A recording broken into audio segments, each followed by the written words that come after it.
ಅಂತಹ ಪುಣ್ಯದ ಕೆಲಸ ಮಾಡಿದ್ದ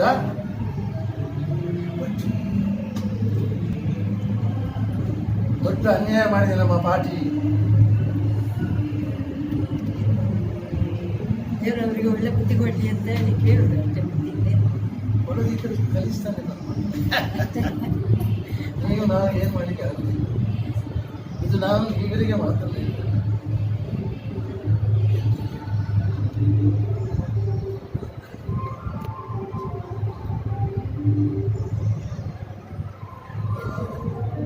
ಅದು ಕೂಡ ಸರ್ಕಾರ ಕೊಡೋದಲ್ಲ, ಕಿಸೆಯಿಂದ ಕೊಡೋದಾದ್ರೆ ಅದು ಕೊಡಬೇಕಿತ್ತು. ಆ ಪುಣ್ಯ ಸ್ಥಳದಿಂದ ಬರುವಂತಹದನ್ನ ನಿಲ್ಲಿಸುವಂತ ಕ್ರೂರ ಕೆಲಸವನ್ನು ಮಾಡಿ ಮಾಡಿದ್ದಾರೆ. ಅದಕ್ಕೆ ಪಬ್ಲಿಕ್ನಲ್ಲಿ ಹೇಳಿದ್ದು ನಾನು ಖಂಡನೆ ಮಾಡಿದ್ದೆ. ಧೈರ್ಯವಾಗಿ ಹೇಳಿ ನೀವು ಮಾತ್ರ ಸಾಕು.